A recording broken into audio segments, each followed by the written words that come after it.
Yes, you absolute psychopaths. Welcome back to All for United. This is All for United Uncut. How are you all doing tonight? We are ready for the best show on YouTube once again. Hope you're all doing well. Make sure to like the video while you're here. If you're new, make sure to hit subscribe because you're going to enjoy this show. If you've not watched Uncut before,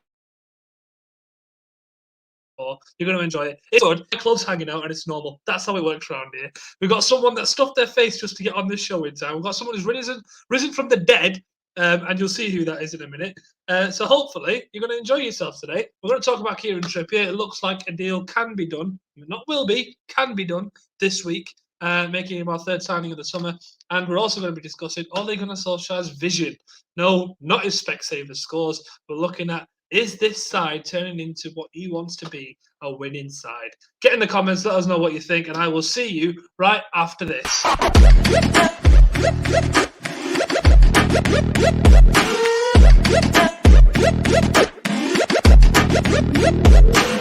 Click subscribe to get daily Manchester United content from passionate Reds, only on All for United.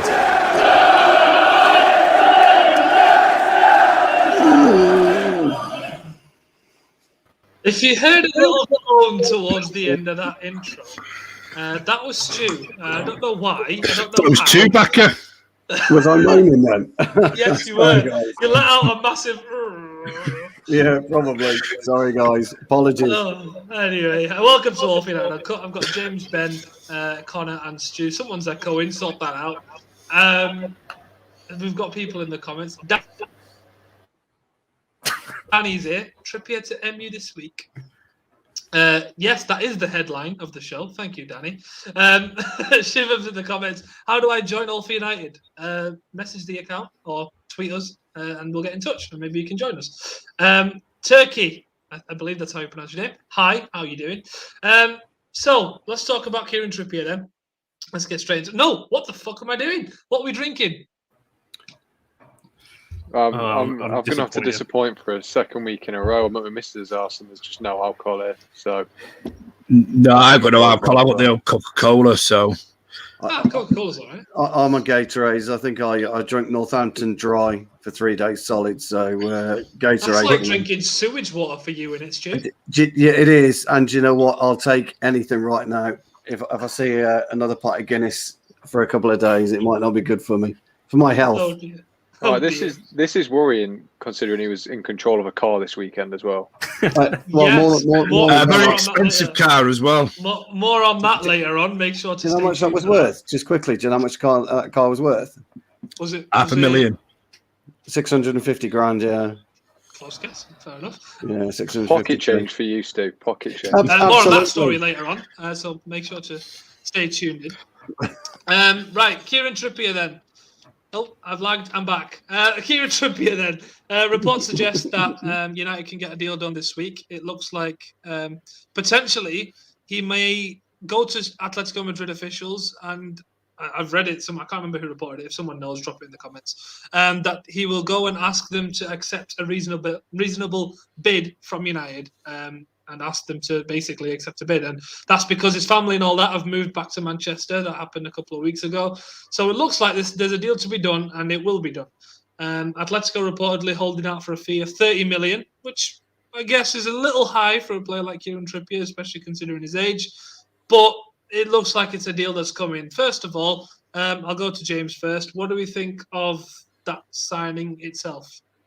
It would be a good signing. I'll start with that. It would definitely be a good signing. I think there's positives and negatives, but you've started quite positively, so I'll start with the positives. Obviously, we've seen the last couple of years, ever since sort of he burst on the scene with Spurs. He's a quality right back, and he offers that different dimension to our back line that Wan-Bissaka would offer. This is all stuff that we already know. He's experienced as well. He brings a bit of experience and leadership to that back line, whereas at the minute it's still fairly young, obviously without the Varane addition. The whole team's fairly young, but we'll talk more about that later in the show. But yeah, there are negatives in my mind. It's not, in my mind, a priority in terms of positions that we need to sign, but still, a backup is going to be much needed this season, especially if you want to compete in every tournament.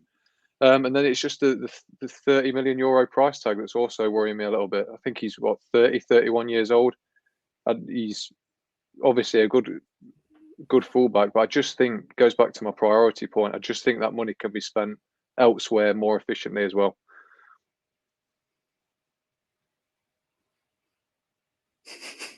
Okay.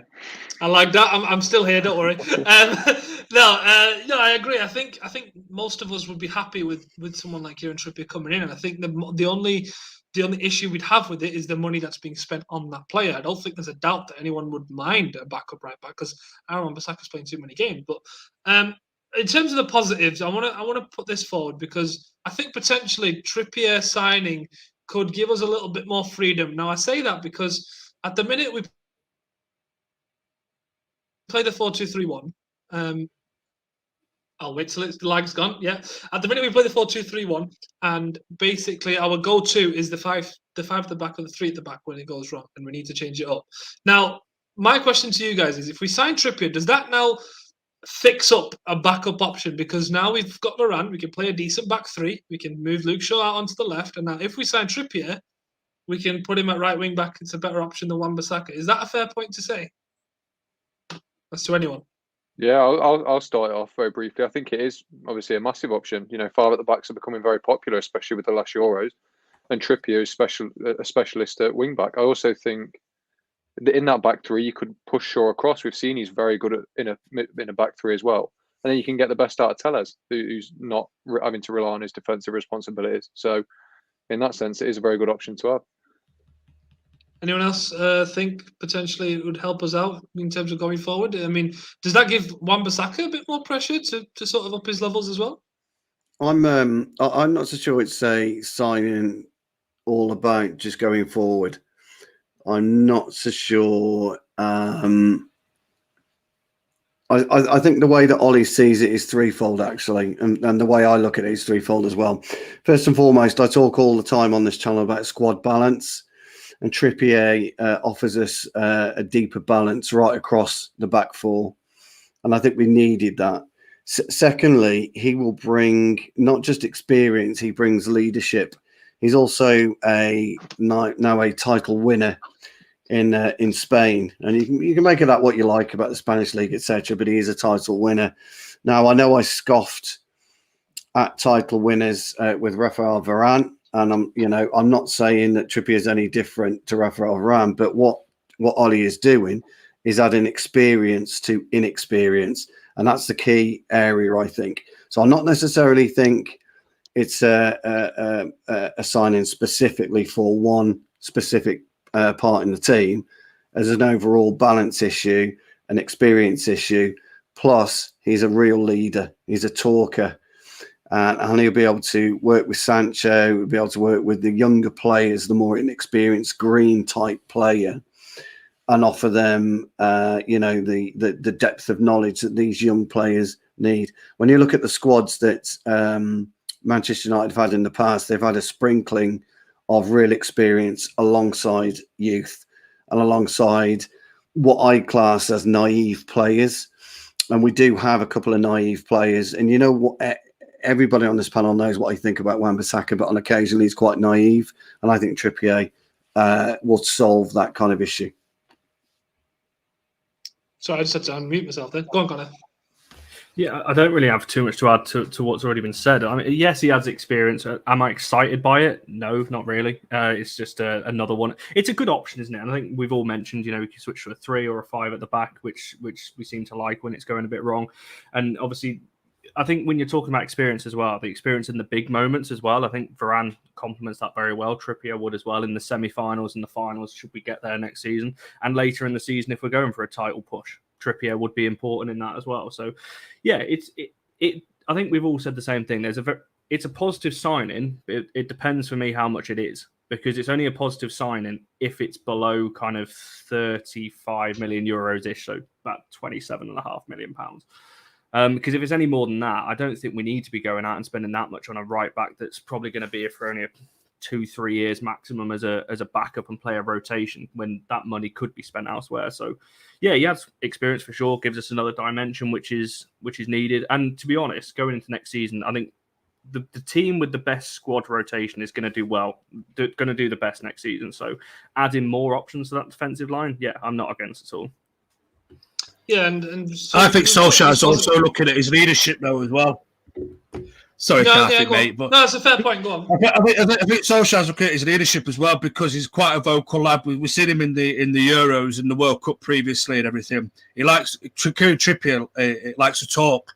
He talks to his fellow centre halves. He talks to his fellow winger. He always talks to his teammates. Perhaps Solskjaer's looked at his back line, other than Harry Maguire, thinking, who's a talker in that back line? Really? I mean, De Gea, does he really talk that much? Possibly not. Henderson, yeah, he definitely talks when he's in. I know that Tom Heaton also talks.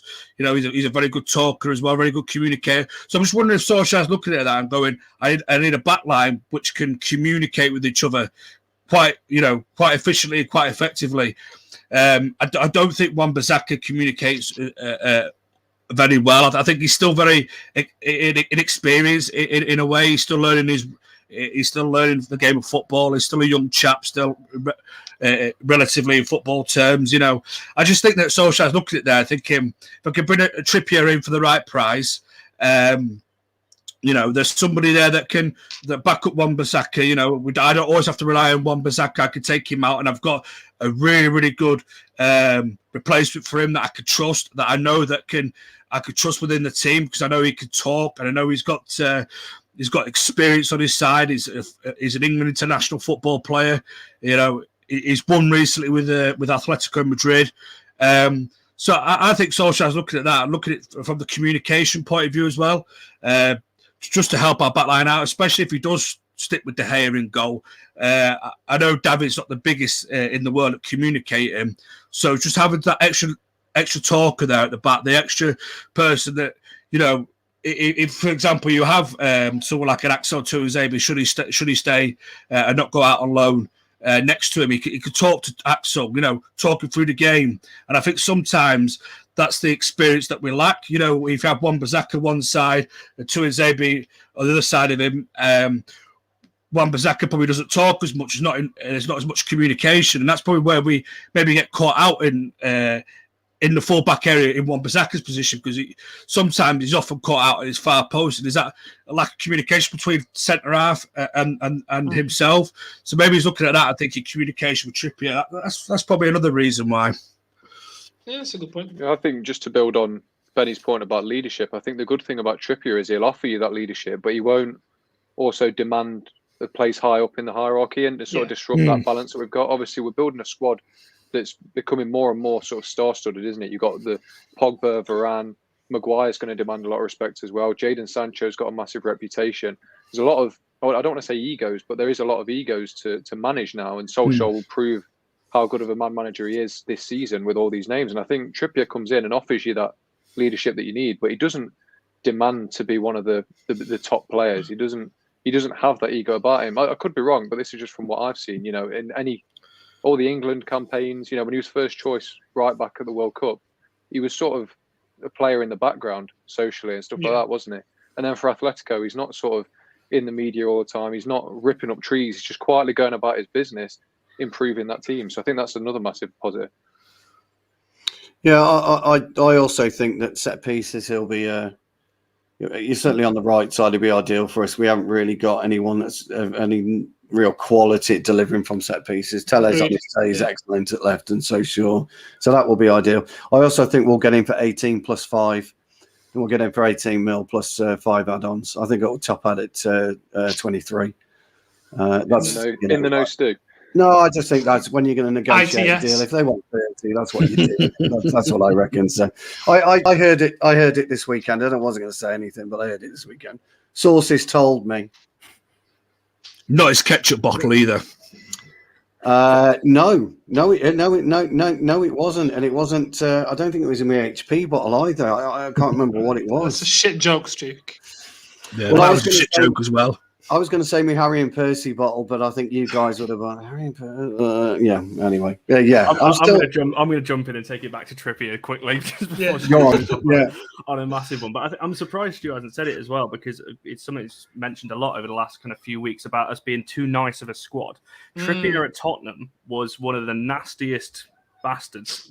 He's a shit house. That's what he is. He was so annoying to play against because he'd do all of that dirty stuff and do all of that kind of things that you hate playing against, but you want on your team. So Trippier kind of brings that element as well. If some people might say that's not a good thing, but if we're gonna, challenge for titles and go on, we need that kind of gritty edge sometimes. I think Trippier can bring that side of things as well. He can. He needs to be grittier for me.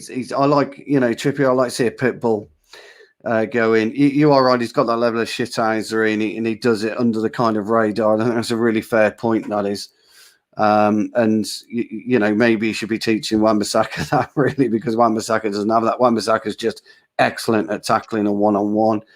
And it kind of, we've spoken about it on many occasions. My viewpoints on attacking fullbacks. You defend first. That's your priority. You defend first, and then you look to move your game. But I think the addition of Trippier would be ideal for the likes of Sancho anyway. Greenwood, that type of thing. And Trippier is going to work better, I think, with a flying winger such as Sancho than perhaps at this point in time Wan-Bissaka does. But I love Wan-Bissaka anyway. So I like the fact that he can tackle 3 yards back and still win the ball cleanly with his toes. That's a tackler, that is. Yeah, of course, no, it's not the perfect signing. We've said that. One of the issues is the price. Another one that I potentially think is one that we need to start considering is the fact that maybe signing Trippier means that Ollie has now given up on players like Diogo Dalot, doesn't see Brandon Williams as a future right back, and potentially gives Ethan Laird a bit of a longer wait to get into that first team. Do we think it could actually be a negative in that sense? I'll step in, especially on the Laird thing. I will say with Williams and Dalot, I think personally that from what I've seen, they're not going to get to that top level that United will want. They'll obviously be good players, but I just don't think they'll be United level unless something changes. But with Ethan Laird, I think it is a good point. It might slow him a little bit, but I think if anything, it might be a positive because it can ease that transition to that first team. I think it was going to be hard anyway because Wan-Bissaka's 23, so he's not going anywhere for a long time. So Laird was going to have a lot of work to do. But I think with Trippier, he's 30 at the youngest, so he's got 3 years at the highest level left. And I think with Ethan Laird being 19, that brings him up to 22 when Wan-Bissaka was sort of really establishing himself as well. I think that's a good transition period where you're not expecting too much from Laird at such a young age. But I completely see what you mean about like Dalot and Williams. It is like we're sort of giving up on them now, which is a bit of a shame. Well, I said last week that Williams had definitely missed his window with us. And that's not changed. I think we should sell him this summer and get some kind of money back from him. Dalot, again, really, I agree with James. I can't see Dalot having any kind of regularity in our first team. So you then got a wage on the system. What do you do with it? If you loan him out, you're paying 50% of the salary, unless you do a deal where you can get 100% of the salary paid. So again, I think I would move him on and bring money in. With regards to Ethan Laird, I get criticised for this, but he's. I'm not saying he's made of glass, but at 18, 19, he's had injury issues and he's got to deal with that. You're not, when you step up at any level of football, you're not stepping up to a weaker division in terms of physicality. You're stepping up to a stronger division in terms of physicality. And if you've got issues such as Axel, Bailly, that have got persistent injury niggles, whatever that is, then you need to look at your diet, your training regime. You need to, hire a one-on-one personal coach to try and work out why you're having these issues, whatever they are. I remember years ago, Ryan Giggs, when he first started out, had terrible hamstring issues. Benny will remember this. And it was deemed that it was his clutch on his car that was giving him problems with his hamstring. And so he had to drive around for a couple of years in an automatic or something along those lines until they sorted it out. It's a type of thing that if you want to keep yourself fit and you want to play at the highest level, you've got to look at everything about your life, everything about your game. Actually, Connor's probably a good one to talk about this, certainly with tennis players, because the all-round physicality I mean, you play tennis, and it's your whole body. It's not just a certain area, is it? Semi-Formula One. Connor, again, well known is your own physicality. And that's my issue with Ethan Laird, if I'm being honest. As a footballer, I think he's up there with the best, or could be up there with the best. I think he's got a real shot at it if he can get himself sorted. So that's all I would say about those. For me, you got to think for Brandon Williams, I think he will be around for a while because of Alex Tellez being injured, and he's out for quite a while still. So I think Brandon Williams will still be around as the cover left back for Luke Shaw. Ethan Laird, he would have got that chance before Brandon had he been fit. There's no question about it. He's definitely the better of the two players. I just think Brandon needs a good loan move somewhere. Whether that be halfway through this season in January, look to loan him out for half a season, second half of the season, get him a good move somewhere. If we get him a Premier League team, even better. We shall see how that one plays out, but I certainly expect Brandon Williams still to be around at the start of the season because of the injury to Alex Tellez, and obviously we don't know when Luke Shaw's going to be back. I know he's had trouble with his ribs or hip or something, whatever it was. I can't remember what it was. It's only a rib, Benny. It's only a rib. I know, mate, but you know what these players are these days, pal. This posted. Yeah, bloody. Get me a bandage I can put around my rib. I'll get on with it. Fucking hell. Put a bit of tape on it. Oh, man. Yeah, so the youngsters thing is one part of it, but also let's talk about the immediate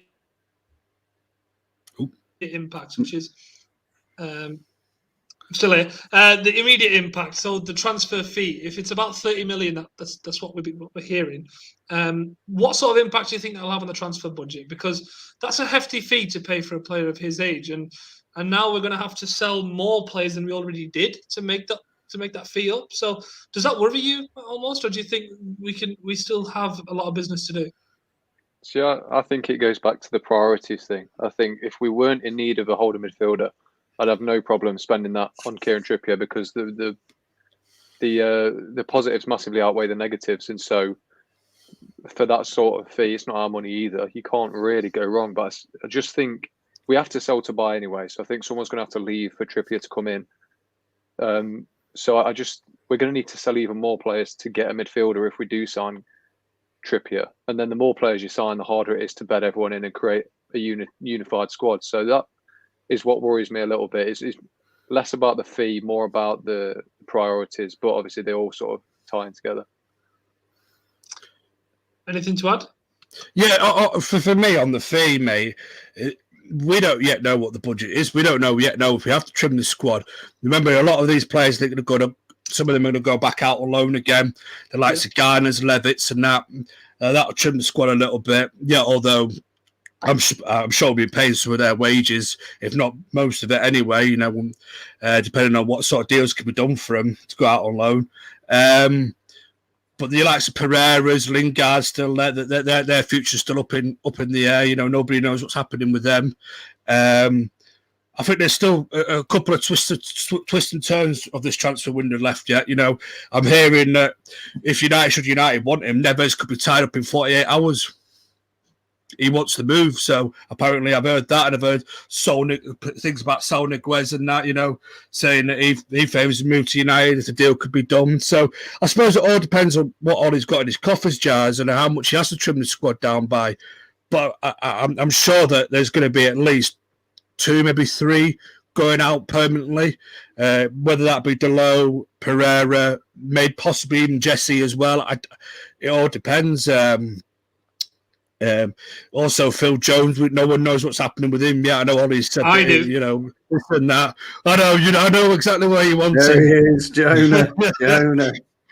I know exactly where you want him, mate. But, and obviously we don't know what's happening with Pogba yet. That's still up all in the air, whether he stays for another summer and goes on a free or whatever may happen. United might decide to cash in on him. So I still think there's a couple of deals to be done there, whether people leave and then we bring some people in, or whether we just bring people in and nobody leaves and we get people out on loan. I don't know. It all depends on, I suppose, Ole Gunnar Solskjaer, Mr. Murto and Darren Fletcher know that sort of thing. So I still think there's 2, maybe 3 deals to be done, whether people are going out or coming in. Yeah. Okay. I guess we'll find out. On that, there is a topic that we'll move on to in a minute, but I'll address some of the comments first. I'm seeing lots of new names in the comments. Welcome to All for United. Make sure to subscribe. Good to have you here. Charlie, speaking of players I love, it would be nice if one of our players actually, if one of the players that I love actually signs for us, because one of them's signing for. Never mind. But he's shit anyway. Never wanted him. 100 mil. Come on, do me a favour. What's all that about? Here we go. You say him off now. I don't want to think. What is City trying to do? I don't want to do? No. I don't want to think about it. 100 million for a squad rotation. Never mind. No, we're not talking about it. I don't want to talk about it. Okay, it's like the X. You don't talk about the X, right? Okay. Red Lords. Sal can play either, mate. I would have him. He can be a 6. But not the kind of 6 that you think about when you immediately think number 6. Think of a deep lying playmaker, similar to Neves, but a lot better. I'd put it that way, and probably more defensively capable. That's just my opinion. But yes, he does primarily play as an 8. But he's not. No, I've still lagged. I'm here. He's not been used that much in that mold with Atletico, simply because Simeone is not forward-thinking a manager, so not that type of player, is he? But yeah, good to see you all in the comments. Keep them coming, and we'll address them. Next topic, then. Speaking of signings, speaking of all this, we're in a really good window. It's good to see, which made me think of the last couple of days of where we started when Ollie came in and where we are now. And I was thinking his vision is almost coming together, and I want to know whether you guys agree and whether the comments agree, because it looks like the different pieces are coming together. I'm waiting. I'm here. I really wish my questions would come. I'll start the question again. I want to know if you guys think that Ollie's vision is coming together, because the pieces are starting to come, and it feels like the number 6 is one of the last pieces. The number 6, we sign that, and then we go and get that big Norwegian bastard next season, and then it's all complete. Does it feel to you guys that the vision's almost complete and this is the team that Ollie wants? Does it feel like that to you? Because it looks almost perfect, doesn't it? Yeah, I'll jump in on this. I always think that you hear a lot of chat when you talk to people in the pub, formation this, formation that. Actually, the most important thing about a football team is chemistry. And it doesn't matter what formation you play, how many times you played on FIFA and it works, or Football Manager or anything like that. If you don't have the chemistry in a team, you won't progress. And that's actually what's happened with United. Even later on in Fergie's years and some of Fergie's teams, they lacked a tiny bit of chemistry. And he used to react to that. So he used to pluck out the little bacteria that was in and around it and move it away. And what Ollie's done is, I think he's looked at the squad, knew he needed an overhaul, knew it was going to take 2, 3, maybe 4 years to get what he wanted, to get a style of player that he wants, to get the style of leadership that he needs, to be able to play the expansive game of football that everybody wants. And I think that slowly but surely, and it doesn't matter what we think of individual players on this, actually, slowly but surely, he seems to be by his vision. I don't want to use the Van Gaal philosophy nonsense, but it's they buy into his vision, and they're willing to look and listen to what he wants. And if we can keep this group of players together, with the addition of a defensive midfielder, whoever that may be, I mean, it's a topic we'll never know. We can discuss till the cows come home who we want.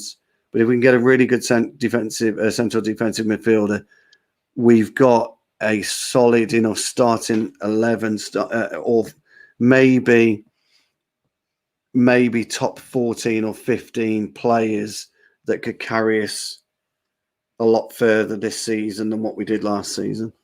So I think he's, from an evolution point of view, from a time point of view, and I'm not going to go into the Ollie ins and Ollie outs bollocks, but I'll tell you something for nothing. Ollie was never going to be sacked. It just wasn't going to happen. The board decided this was time now to really support somebody and see what they can do over a 3 or 4 or even 5-year period. And I think that's what you're seeing. Just before anyone else jumps in, I just want to address this comment. Yes, he is buying a vision. So what? I don't understand why that's. I don't understand why that's a bad thing. Of course, he's. That's what he has to do. Go on, Connor.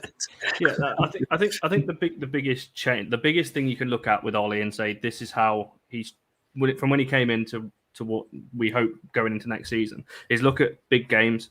It was always 5 at the back, 2 holding midfielders, sit back and invite all the pressure onto us. You only have to think back to last season against Man City, how we played against them, and how we obviously went back to 4 at the back. And next season, it looks like potentially we could go to a 4-3-3 next season.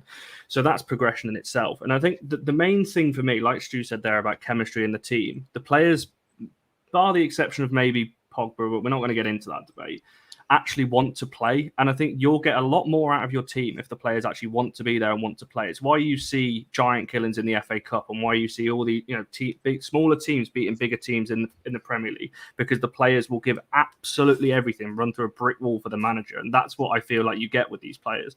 You hear Varane and Sancho when they're signing, they came because of the vision that Ollie sold them on.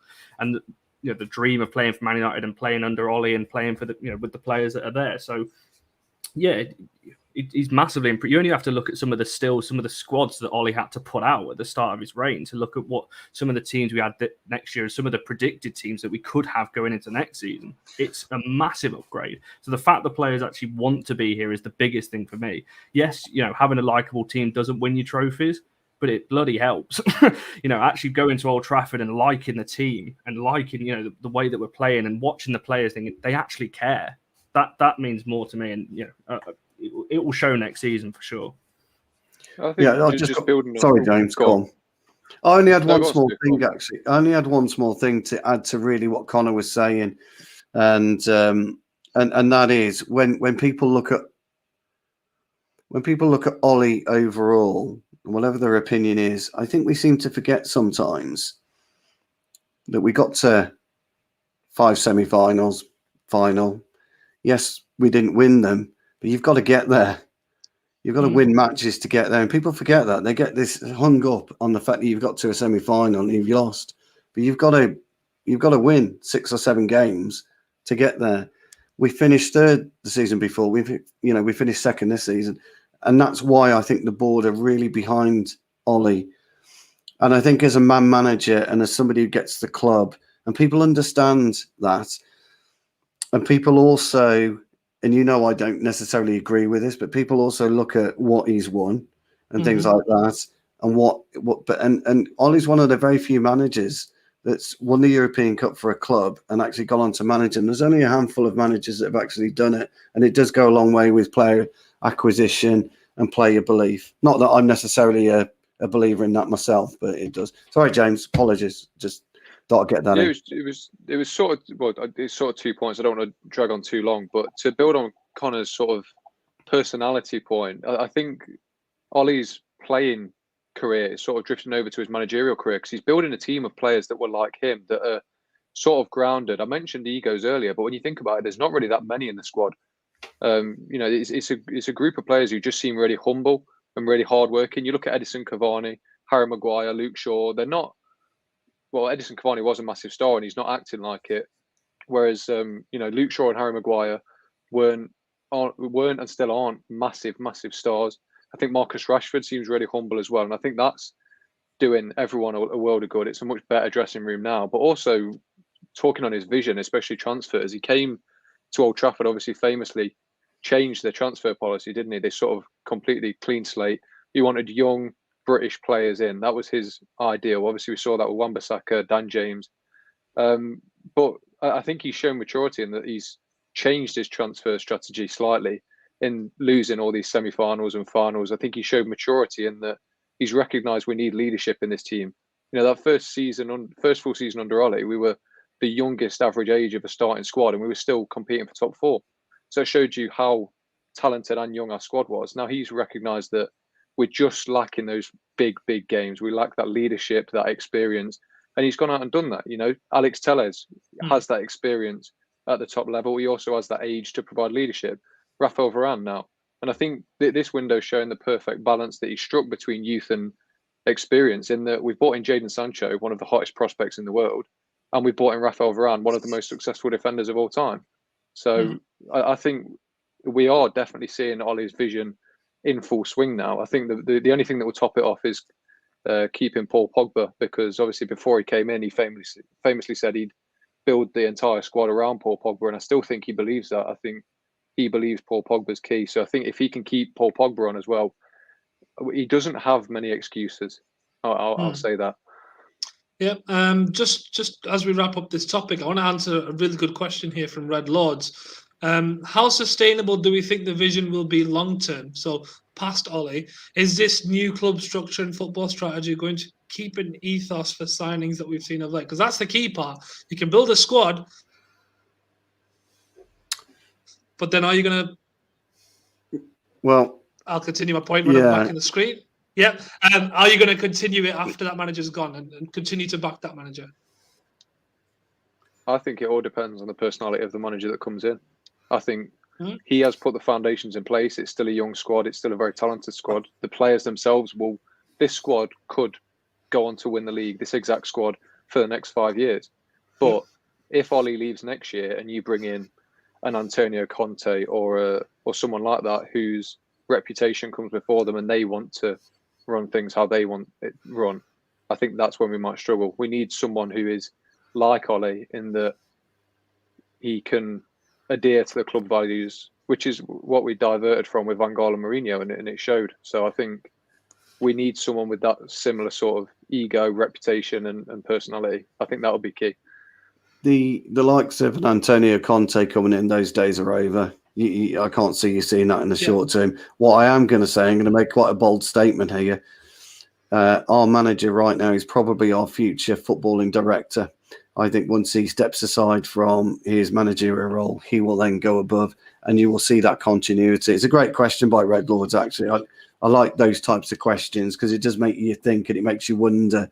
And we speak all the time, don't we, about club structure, and we talk about parasites, etc., etc. Now, Murto and Fletcher, I think, are a short-term appointment. I don't think they're the two that we necessarily need to move forward, and I think you'll find that Ollie will move up as and when he leaves his role or whatever he does with. Because if you think about where Sir Alex was, if Sir Alex would have been a bit younger and had stepped down because he didn't want the day-to-day management, there's only one place he would have gone up to, and he went up to the board of directors anyway. But he would have been a brilliant fit from the board to the footballing side, and I think this is a bit of a big picture master plan, because that's where I would post Ollie. Interesting. I think that's a fair point, and I'd love to see if that does happen, because I think that's a big claim that you just made there. Fred Woodward, I understand that you don't want to talk about Ollie leaving, but it's an important part of it, because there's no point having one manager do one thing a certain way and then move on and have him doing something completely different. You have to consider that. Like, isn't that fair? Can I also add that with that comment, we're not looking past Ollie. I think that's almost impossible in the modern game. You're not going to get another Ferguson at the top level who stays at a club for 25 years. I think Pep Guardiola's got a few years left at City, Klopp a few years left at Liverpool. I don't think managers come to clubs to build legacy anymore. I think they want to prove themselves at other clubs as well. So I don't see a future, whether he's successful or not, where Ollie either sticks around for 10 years or whether United keep Ollie around for 10 years, that sort of thing. Fair enough. Any final thoughts on that before we move on? No, I'm good. I'm guessing not, because I just lagged out and no one was talking. Right, we'll move on then. Comments, keep them coming, because this has been brilliant. I'm loving the kind of questions we're getting from the comments as well. If you're new here, this sort of happens every week, so just get used to it. You'll just have to wait a couple of seconds till they reappear on your screen. That's what happens here. That's why it's uncut. Yeah. We don't work on green screens. We just work in real time. We do. Yeah. Taking digs on that. I want to address this comment here from Vincent Bullock because he's I've just read it and I feel really upset now. Why?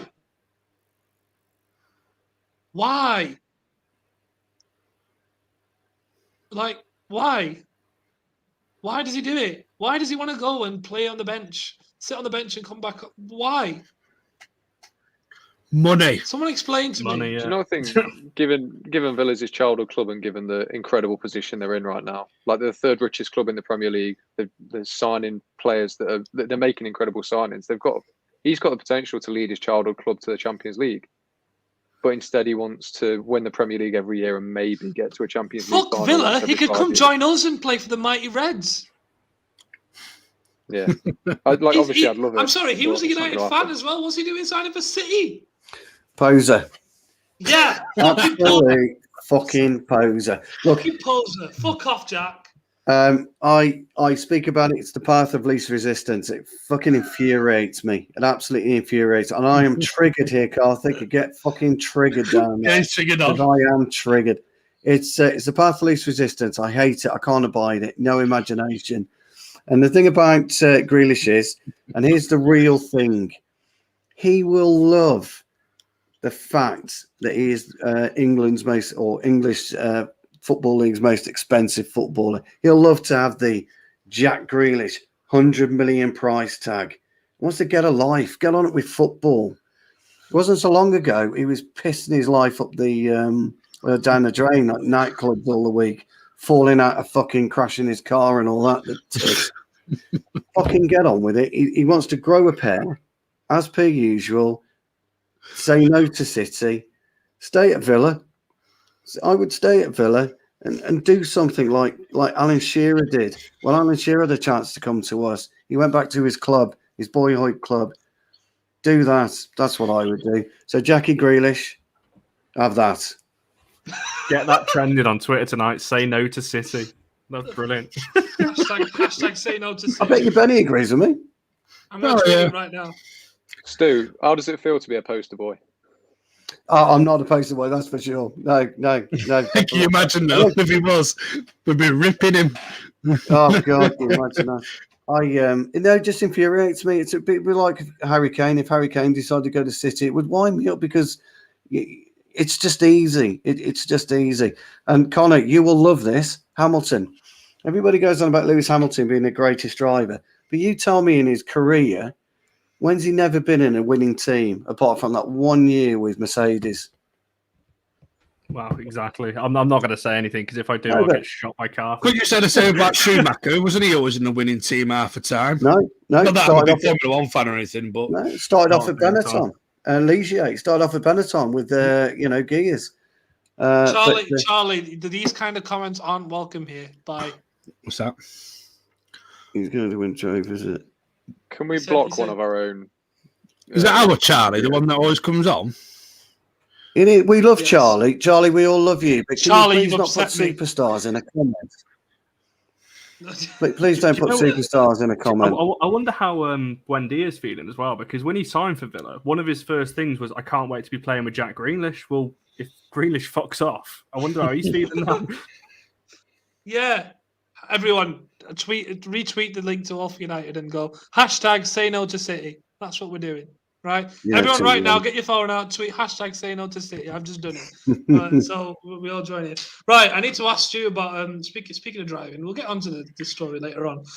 Stu, tell us about your visit to Silverstone. Yes. Speaking of Silverstone, something happened there the other week, didn't it?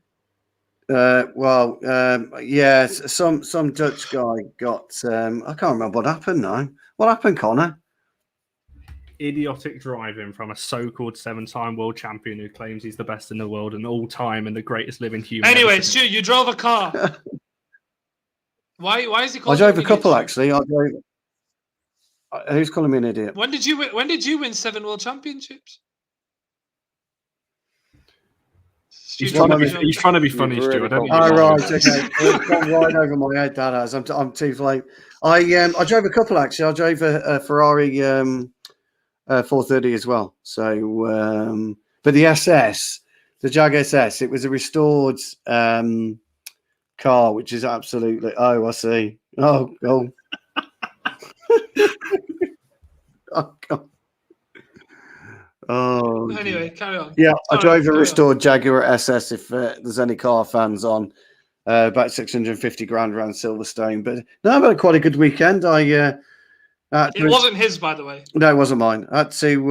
What have I done? 650 grand. What have I been up to this weekend? I've interviewed Mike Brewer. Not that was really interesting, but I managed to interview him from Wheeler Dealers. Was that over a... It wasn't over a pint. No, Coffee, it was actually on a. tea. No, it was on a stage. It was nothing to write home about. Yeah, drove a couple of cars around track. Did some filming in the pits. Hang on, what was your lap saw time? some one. About 9 minutes 10, I think. You know, it's. I was like 10 the word right then. Yeah, I was quicker in the golf buggy. Going from paddock to paddock, I was quite good in the golf. Driving from where to where? The national paddock to the international paddock. Okay. I was rapid, although I'm not very good at reversing with the trailer, and I almost jackknifed it. Oh my God! Which wasn't good because at the time there was a 400 grand McLaren SLR coming, and I nearly kind of jackknifed into it, but I just managed to stop myself. At the time, only posers drive the Jag SS. Absolutely, and he's right about that. Yeah. So it was absolutely brilliant. No. There's some wonderful cars. I mean, if you like your cars, lads, some absolute beauties. Nobody likes cars. Okay, yeah, all right. Well, I like cars, but I just don't drive 650 grand ones, unfortunately. No. Oh, I interviewed Andrew Jordan. I don't drive any. I don't know what I'm talking about. You're not sorry, Ben. Is it perks of the job then that they driving around the cars? There was well, yes and no, really. It's a bit like wearing a Liverpool shirt, isn't it? Well, yes, yeah, all right, yeah, it is. I'm at the British MotoGP actually, James, in a few weeks. So MotoGP, that's terrible. Stu, have you heard Carl Crutchlow's back? Yes, I have. He's in for Morbidelli. He's in for Morbidelli. The Crutch. I call him the Crutch. We call him the Crutch. Yeah. I'll try and pick you some memorabilia up if I can. If I remember, I'll try and pick you some. You're good. Only posers come back with memorabilia. Well, yes, but actually, you go into the MotoGP paddock. The what? And the MotoGP paddock, and they're riding with like broken collarbones and broken ankles. None of these F1 posers. None of that nonsense. Full on. Actually, did you guys? I don't know whether you heard, Connor. Did you hear about the death at Brands today? Yeah. Marshall passed away. The Marshall, yeah, I heard about that. Yeah, I would, R.I.P. Marshall, because I think if you don't know your motorsport, these guys give their weekends up and their time free of charge. It's just a love of motorsport, and it's. Oh my God, we've got a traitor in the comments. It's one of those. Look who's popped up. I know. It's Mr. Green Screen himself. Yeah. Joe O'Neill, enjoying a pint in Stockholm, watching you guys rock. Remember when Karthik hated Luke Shaw and Stu wore a Liverpool jersey? I didn't. I never hated Luke Shaw, and Stu always wears a Liverpool jersey. Well, no, Stu was forced into it and bullied into wearing a Liverpool jersey. No, so actually, I've had a good weekend, but I haven't had that much sleep. Hence, I'm on Gatorade rather than my normal craft. Your normal craft. So, and I missed. I missed the timeline. Sorry, James. I'll be back for the timeline Friday.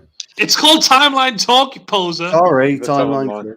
And I missed Benny and Matt's Saturday Night Live because I was drinking last night, pal. So apologies. Oh, you're all right. Did you watch the Formula One today, Stu? No. I only found out the results. Formula One's for posers. You missed a fantastic performance by Valtteri Bottas. Well, I've picked it up. I was listening to brilliant driving. Turn one, fantastic. Yeah, he turned into a torpedo, didn't he? He got his braking slightly wrong, didn't he? I heard went into Norris. Basically, he did his best impression of Pastor Maldonado and Roman Grosjean. I heard he wiped out the orange car and then wiped out the orange man. That's what I heard. and there was a little bit of issues around it. So that's not a racial slur. He's referring to Max Verstappen. I'm referring, yes, is yeah. So I've heard all that. I've not actually seen it, but you hear He was bits and collecting pieces.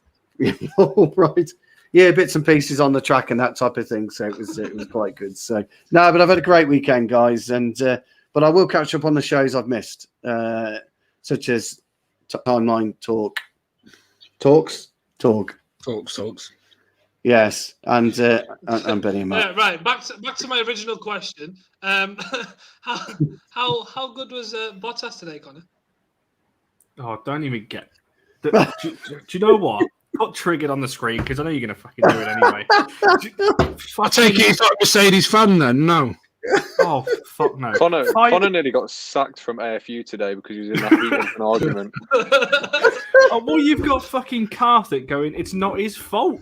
Fucking turns into a bloody torpedo and wipes out half the fucking grid. Fucking hell! Not his fault. What a it's just 2 races in a row where Mercedes have just ruined Red Bull, and then I've got Ben and bloody Karthik going, "Oh, you're taking it over the top." Well, you know what? I fucking support Verstappen. I support Red Bull. Next time United are playing, I don't want to hear any. Support Red Bull. Drink water, folks. Right? No, we're not having this. I support water. I support water. Right? Other drinks are available. That's unhealthy. He supports unhealthy energy drinks. I support water. I heard any water sponsors, Evian, Aquafina, all them lot, come sponsor all for United. No, we only have Voss water here. We don't have any of that nonsense. That's poser water, Stu. Yes, exactly. You don't want any of that nonsense. Bloody Evian. Voss is poser water. Somebody tried to give me Perrier water over the weekend. I wasn't having none of it. Someone tried to give you polio. Stu doesn't drink mineral water. He drinks out the tap. Proper council. Proper stuff. What I was going to ask you, Connor, was I did hear you while we were doing some bits in the pits. I heard that Bottas drafted. He got his braking slightly late, but he was also sucked into Norris. He lost grip. I was going to say sucked into Norris's rear then, and then I thought I better stop. He got sucked into Norris's rear. Yeah, right, I don't know. You can tell we've crossed the 45-minute mark here at All for United Uncut. What happened was basically he locked up, and he had no grip from the start. His start of the race was terrible. Right. He lost all sorts of grip, and then he misjudged the braking zone, locked up, and he took out about 4 cars with one turn. Him and Stroll just decided, it's a bit wet. Should we take it a bit slower? Nah, fuck it. Let's go full speed into turn 1 and let's see what fucking happens. So my question is, what was Verstappen doing near Bottas at the time? That's what I'd like to know. Nothing. Verstappen was halfway around the corner. He got hit by the rest of the victims. And that's what motorsport's supposed to be like. It'd be boring if they say personal all the time. You're just following round and round and round and round. Look at these crashes and people take each other out. I know. What's wrong with you boys? Wow, it's just always seems to be bloody my driver. There's far more finesse, in MotoGP. I mean, do you remember that time? MotoGP. Hey, do you remember the time when Finati clocked? No, I don't. Because I don't watch the rider, Jay. Do you remember? He's done so. He kicked one. He pulled someone's brake. There's a word that I would use, but we're not allowed to use it anymore after last week. But that's what you are, James. What? Go on. What? Say it. No, I'm not going to say it. We're not allowed to. Why? You're someone who's unhealthily obsessed with MotoGP. There you go. Oh, here we go. Yeah. That's what you are. Red Lords. I'm trying my best. MotoGP is terrible. Right? Sorry, Red Lords. We don't need to talk about the F1 either. That was awful. It's a glorified Tour de France. That's what it is. Do you want to change the subject then? Do you want to change the subject? Look at this incredible comment that's made my head grow even bigger than it already is. Very well hosted by my friend James, as always. You see that? I've got a friend. Shut up, Charlie Silverbridge. Honestly. Thank you, Charlie. There is another important question I want to ask. I will raise it. I will raise it soon. Someone talk about something while I ready up this question, please. Put Jacob's comment on. He's right. I drink out of puddles like a real man. He's spot on with that one. Yes. See, Stu, it wasn't really part of your job at the weekend, was it? They said, "Oh, he's an All for United contributor. He's a VIP. He is." Is that why you got in the car? They saw you from All for United, and it's like, get this guy. Okay, my question's ready. Absolutely spot on Sure, there, dude. we're having a conversation. Shut up. Right. Anyway, my question. You're gonna like this, and I wish Ben was here, but he's not. We had a big debate over the weekend. And it's not over the weekend. For a while now, I think it's been about a week and a half. Connor's not going to be happy. Oh, this is F1 related. This is F1 related. Please. No, it's not. It's not F1 related. It's worse. If you notice on screen, I will bring up Connor. What does everyone notice about this screen? I know what's fucking coming now. What does it say on this screen? It says. Can anyone answer my question? I don't know. I'm thinking that he looks like a squatter in a unused house. I mean, yeah. Well, the wallpaper is a bit of a lick of paint, isn't What, Yeah, what does it say on screen, Connor? Well, it says my name. Yes, it does say your name, and I'm glad you Spelled brought your name correctly. up because here's our big debate for today. Ooh. How is it actually spelled? Right. Is it supposed to be spelled Connor I'm with glad- an E or Connor with an O? I'm glad you brought this up. How did you just say my name? Connor E. See, there's no O there. You don't say Connor, do you? If you're from Manchester, it's Connor. All right. But what about the word vendor? You don't say vendor, do you? Ben's doing his pronunciation. Connor. We're just going Connor. Connor. Comments, weigh in. How do you actually spell Connor's name? Hey, how do you think they'd say Connor in someone like That's what you'll be on this discussion. Connor in someone like Scunthorpe? Can you imagine it from Scunthorpe? Connor. Hang on, is Joe still around? Joe will back me up. Connor, your name's spelled wrong. No, it isn't. It's spelled correctly. No, it's not. Everyone in the comments. I decide which one you're on. would always go with Connor with an O. I started to type your name in with an O before. Exactly. Well, That's all how these you guys, actually spell it. I don't know how these guys spell it wrong. In the chat, in the All for United chat, it's like my name's there. How should I spell it wrong? Connor, you need to. I haven't got your number saved. You need to just back down a little bit. Can't believe this. Connor is the internationally agreed spelling. See? I think you should change it by default. Right, at least, right, hang on. At least, if you're going to spell your name with an E, at least spell your second name the same way. Well, sort of. That's not okay. I was going to say that. So you can spell your name with an E for Connor, and then you can put Robots instead of that. Connor Robots. There you go. Because how do you say Roberts? Is it? Yeah, it's an E. Like, oh, come on. Connor, you know what you should do? You should change. You should if you change it to Connor with an O, and then change the R for a C, and then you've got one of them really cool names that look the same back to front. Yeah, that'd be quite nice. Yeah. And Ben's in the comments. He says you're the only person who thinks your name is spelled the way it is. Well, because it's right. It's not. It's clearly not. All right. On this panel, who thinks that the name is spelled wrong? Just looking at it, that's making me feel ill. The more I look at it, Connor. Yeah, exactly. It's one of those words where the more you look at it, the more you realise that doesn't look like it's spelled right. I really wish Joe was still in the comments because Joe would be backing me up. It's an Irish Joe's probably on a name. green screen somewhere being a fraud. Joe went to Switzerland. Joe went to Sweden on a plane called Aer Lingus.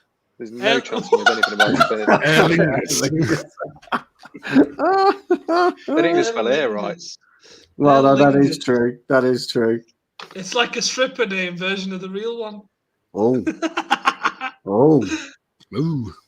Good to you. Oof. Right, big debate has ended. Connor, your name's spelled wrong. Change it. Yeah, that was the big debate. That Connor. Connor. Connor. Yeah, you don't see my name being spelled with an E, do you? I'm not going to win you guys over, am I? Connor. Not Not really. really. To go onto your Twitter to see how your last name was actually spelled. Yeah, definitely. How'd you get on the court today, Connor? Court. Yeah, the court. Oh, Tennis. oh, right. I thought it was a result of Hold last on. week's show. Hold I on. thought he was Supposed to be a last tennis week's show, the player. words we were using. Supposed to be a tennis player, right? He doesn't even know If what you a court hang on, is. if you just say, how'd you get on in court, Connor? What the No, on the court. On the Yeah, court. I genuinely thought you said. Court. I thought you said in court. That's why I was like, what? Hey, I've been pissed all weekend. Give me a break. Someone in the police took our comments on the last show a little bit too seriously, didn't they? Yeah, I was up for it. Yeah. Shit. We won't go there. I played a lot in the next few days, but Have you? yeah. I had to pull out the doubles. You see, a little shoulder injury. That's but yeah, it's what it is. What was wrong with it? Don't know. Just Careful, Stu's about to call you a poser. Well, no, I I was wondering what the Stu's action was here with his shoulder when he's lifting up and Well, I down. was just- He did a little dance there. I go, did you strap it? no. What? I just What? Whoa! hang on, what? Bit of strapping. Where's strap no, it? wasn't worth the risk. Only post those strappings, Stu. Absolutely. I'm pretty sure I broke my finger the other day because every time I do that, it kind of clicks and cracks and hurts. I'm pretty sure I broke it, but That's just the arthritis, Stu. well, on normal occasions, because I was going to talk That's about such a the brilliant boxing, comment. but I don't want to really do that now. So, That's actually how I tell people to say my name. You know, I go car thick. Bainsy, maybe but Connor knows me. He'd have taken it all in good spirits. Yeah. No, well, it wouldn't. Stop lying. Maybe I could have, but I'm not putting myself out of the sport for a long time again. So somebody else filled in for me, and I'm pretty sure they won. I don't know. Well, I would hope so. Well, they're not in your league. Why would they win? No chance. Well, no, I shouldn't. I He's shouldn't not have gonna lost. shag you. Fucking hell. Well, see, you put us on the bottom row. We've got to get on. You guys Yeah, on the top row can do it. absolutely. Junior netted twice today, apparently. I wasn't there to see it. Obviously, Junior netted twice today. Jake. Stop calling him Junior. I keep thinking you mean Vinicius. Apparently he scored twice anyway. He phoned me up, told me Dad had scored twice. Good lad. And he scored yesterday as well. Is that it? That's a bit. Well, I was quite proud. It's a proud dad moment when you become a father. As Benny will tell you, these things are very proud. Very proud. I don't plan on doing that anytime soon, mate. Sorry. I have a final question in case we're going to end the show soon. I just wanted to ask Benny. I've been wondering for like a year. Where do you actually film these shows? Because it just looks like a cupboard or like a wardrobe. It's actually a bedroom, Oh, she wasn't coming under the stairs or something cool like that. But no, it's actually a bedroom. Spare bedroom. It's actually in the room that Stu sat in front of. Yeah, can you imagine? There's a lock on the door. He's not actually been out in 3 years. I'm just Benny or me. Benny, you keep Benny, yeah. Keep him locked in. Stu has still never told me what's in that room behind him. Not a lot, nothing of any interest really. I'm quite, quite boring. Although Shady. It's the bodies of clothes he's found on the street. It's a Liverpool shirt. It's Pride and Prejudice and a mannequin. It's the people. No, I better not say that. I better not go there with that one. I'm trying to get locked up for that. No, it's it's just another room. Just another room in the pad, but that's all. Connor's got a door behind him, It's just but he's not even got he's got half a fucking wall behind him. Right, I'll just address this quickly, right? The plasters needed to come out. COVID had a backlog. There was a backlog because of COVID, and that's why. But now I can actually get it done. Yes, I'm triggered because I fucking took the wallpaper down in February, thinking, oh yeah, I'll get it done in February. We're now in fucking August. There's still fucking no wallpaper, so that's what that is. I was just making a point. You got a door. That was all. You can't go through that door. You can't go through that door because it's the next room in the youth hostel. Yeah, Stu.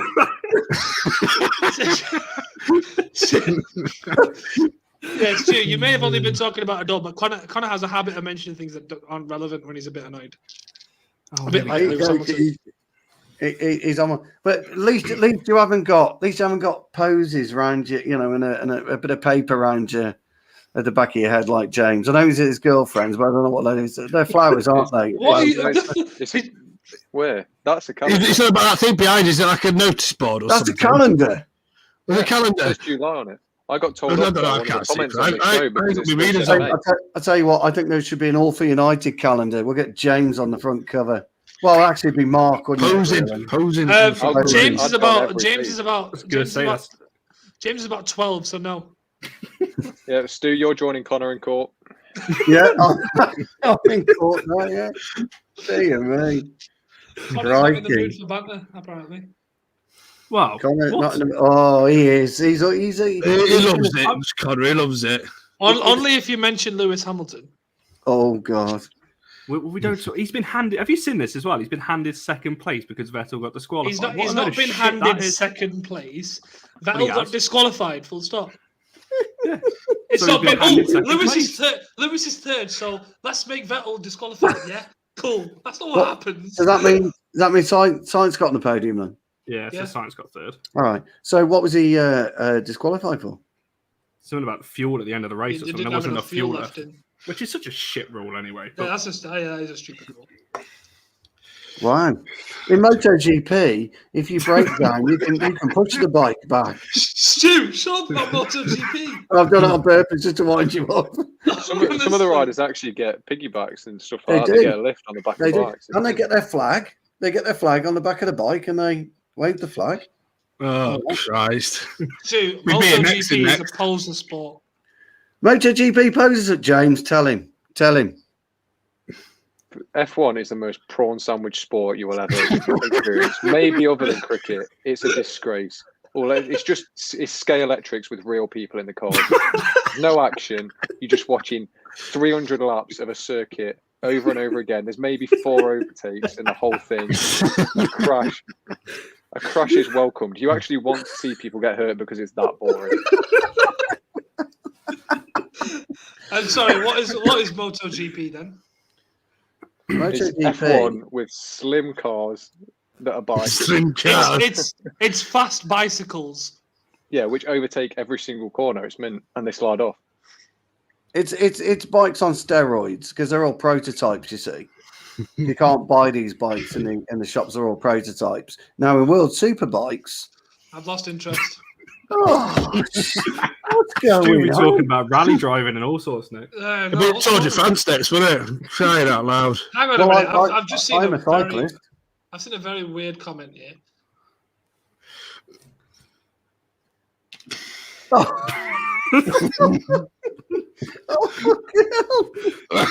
Please read us on for that.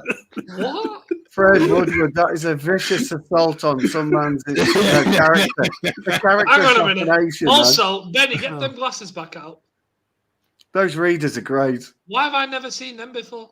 I don't know. I don't really wear them on because the light reflects back off him. So, and Billy Gibbons wears those glasses as well. I think these ones are better out of shape. You know, it's a bit dodgy on there, but never mind. The glasses Probably because I sat on them, no doubt. Carsland versus Carter. He's on one tonight, isn't he, Jacob? He's on one tonight. Dear me. Dear me. Anything else to talk about before we wrap up? I'm playing football this week, just out of interest. You play football? Fucking hell. Did he not tell you? No, I'm kicking about, I think, Tuesday night. Sorry, hang on. You're actually playing football after that terrible performance last time? Yeah, I'm back in action, yeah, Tuesday. They've had me back. Bench? You what, sorry? You're not on the bench? I don't go on the bench. Terrible performance. Oh, well, no. The last time I was put on the bench was 4 years ago. we got out to Portugal for a over 45s tournament. Yeah, Portugal over 45s tournament. Shifnal Town Vets, and we're warming up. And I've got these blue shades on. We're warming up. Oh, they pose wear blue shades on. Oh, these are mirrored, Benny. You'd have loved them. Clear side mirrored. You'd have absolutely loved them. So we're warming up. Say what I want to say. No, you can. We're warming up. And I've got me, I'm getting prepared for the kickoff. Gets us into the huddle, names the team, and I'm not in. I went, Gaffer, you forgot me. Yeah, you're on the bench. What do you mean I'm on the fucking bench? I'm never on the bastard bench. Yeah, we're trying Mal out. I said, you can't fucking do that. That's not right. Run off in a right huff. When we had the team photo, I wouldn't take my glasses off because I was that fucking angry. It's true. I've got a picture with me. The whole That's team's Paul's there, behaviour. fucking smiling. Dude, and that sort of ego is what's ruining this beautiful game. All right. You're sorry. That ego of yours is what's everything that's bad. That come right at the bottom of the screen. Right. Put it up. I was vindicated because made an appearance in the second game, undefeated, won the tournament. Not saying much. I'm just saying. How many we won the games did you tournament play? because I came back in. Because I came back games? into the defence. We how lost the many first game 2-0. Yeah. And how many games did you play after that? 6, Oh, okay. including the final. So there. And how many did you concede? Well, we won the final 1-0. We won the semi on penalties, so it was 1 each. Quarters 2. Oh, the suspense is killing me, man. I can't remember the other scores. Look, I can't remember the other scores, but what do you mean, pose the cam? It's hard to remember things that didn't happen. Anyway, Stu, was this proper football or walking football? Well, let me tell you, there's 2 things about walking football, right? The first thing is, A, I've never played it. I'm going to fall asleep. And B, I'm told it's quite tough. I'm told it's quite hard, but I've never. Yeah, No, it was. It's a bit like edging. Hear me out. Hear me out. Hear me out, right? Right. Walking football is a bit like edging because you really want to run. I need to leave. You really want to run, but you can't. Okay. Yeah. So relate that to edging. Right. Karthik, can we get your missus back on the camera really quick? Just Yeah, because you're talking about edging. It's just, I'm thinking of a totally different thing here. She's not here, but no. I'm struggling with edging. I don't get it. I'm sorry. Never mind. Basically, Stu, how better can I? I thought you were like cutting the hedge, to be honest. I had to Google what it was.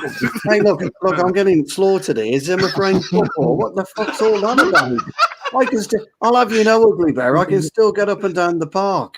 Kind of. Wheelchair football soon, though. You what, sorry? Wheelchair football soon, though, Stu. Hey, I'd play wheelchair football if I could. It's really good. I've done it once. He gets up and down that 5-a-side pitch, no problem. I could stretch to 9-a-side just. I can believe 11-side days gone, Stu, yeah. I played the charity match last weekend, and well, we all know what happened. I was woeful. We're all taking the mick, mainly me. I'll accept that, but you would probably wipe the floor with all of us if we came up. Yeah, I reckon so. No, we wouldn't. I reckon run circles around me. I reckon he's a poser. I would be gentle with you guys. Yes. Excuse me. I don't doubt that. I would be gentle with you guys. That's unfortunate for you. I like it rough. Oh, Jesus! All right. Connor, just get triggered again about F1, mate, please. For God's sake. Okay. Just in the nicest way possible, Stu. Why do you come back to Uncut? You get roasted for about half an hour about playing football. He loves it.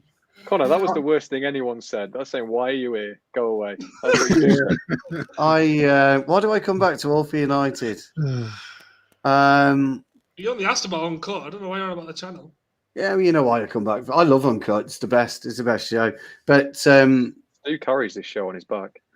I do. Yeah. Well, I carry most shows really. I just Charlie knows I carry timeline talks as well. But you know.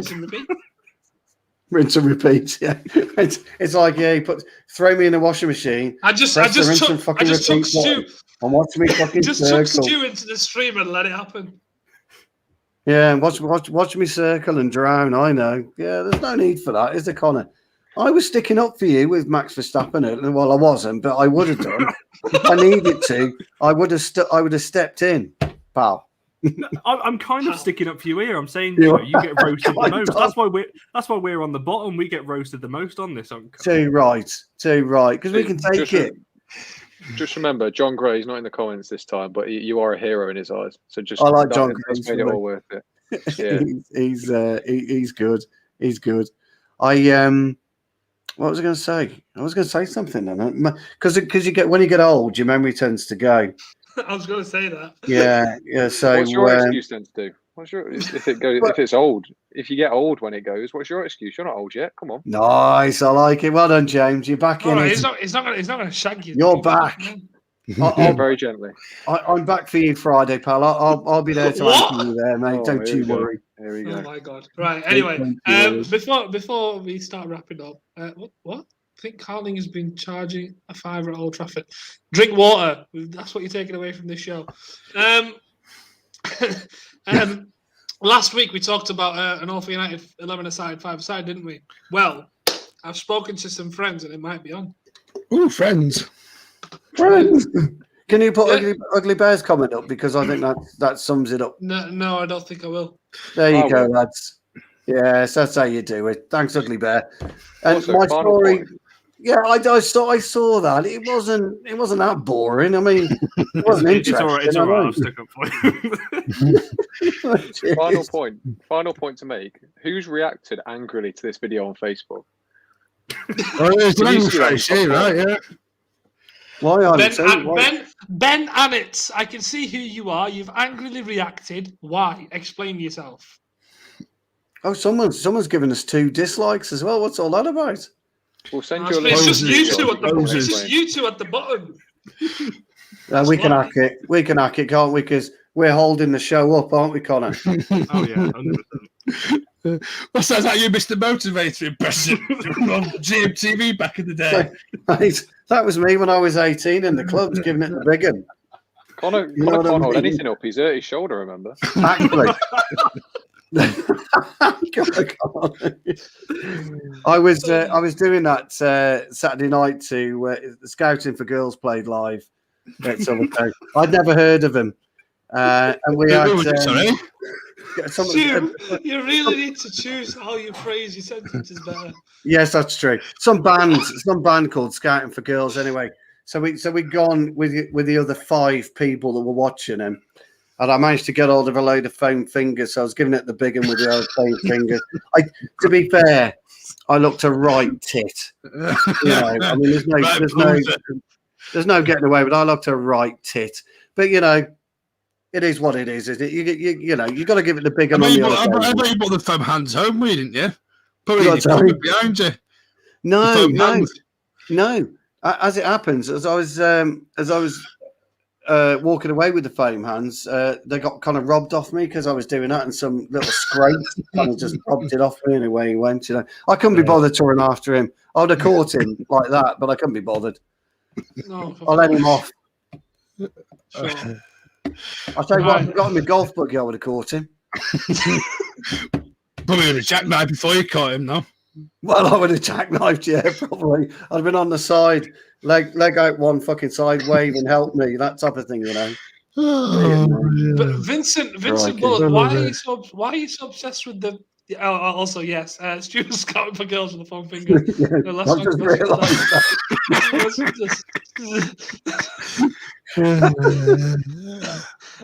But how is the away shirt? Why are you so obsessed with Old Trafford? I mean, it's a great place, yeah, but I don't know. Perhaps he's abroad or somewhere. Is he going to buy one? Is that what it is? Away shirt displayed. It's just the same, really, on a mannequin, really. Yeah, I think he's asked about kits a lot in the comments. Yeah, no. Maybe that's because we've got a pair of beauties this year. That's why it's right to be excited. They're lovely, aren't they? Both of them are really nice. We've got a threesome of beauties. That blue one's just come out, hasn't it? Yeah. Have we got another one? What's the other one like? I haven't seen it. It's the dark blue one. It's a dark blue one, is it? With the yellow?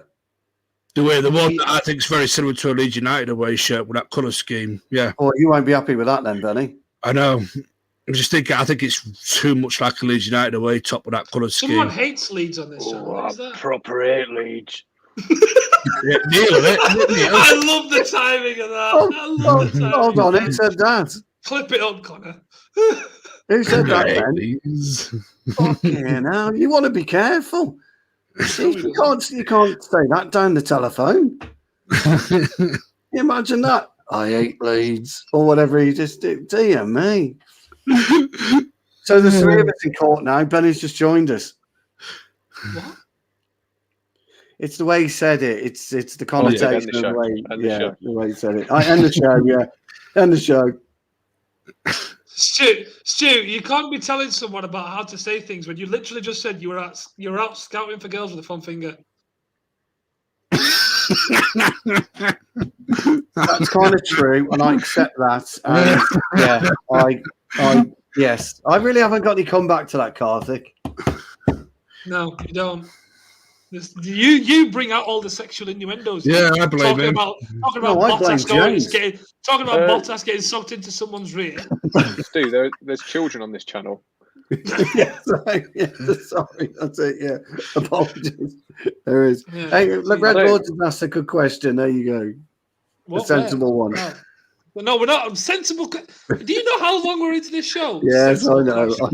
Only pauses scout for girls with foam fingers. Yes, Actually, Fred Woodward, that's a different word beginning with P. Anyway, and on that note, thanks for joining us on Ulf United Uncut. This has been absolutely fantastic. The best show on YouTube. Make sure to like the video, make sure to comment, share it, and of course, subscribe if you're new. We've seen plenty of new names here tonight. It's absolutely brilliant, and thank you for getting involved in the live chat as well. It's probably the most interactions we've had on this show for a while, and it's been good. It's been good having a chat with you guys, so thank you for joining us. Make sure you retweet the link and all that jazz. Make sure all your friends watch it, and of course, don't forget #SayNoToCity. We'll make sure. Oh, is the Phil Jones in the 6 gone now? That hashtag. No, that is forever in our memories. Phil Jones in the 6. Just thought I'd ask before it's finished. Phil Jones in the 6. #SayNoToCity. Remember that, everyone. Make sure to stay tuned to Ulf United. We've got plenty of content coming up. We've got one more friendly before the season starts, so soon I'll be able to say we're going to win the Bastard League. See you later.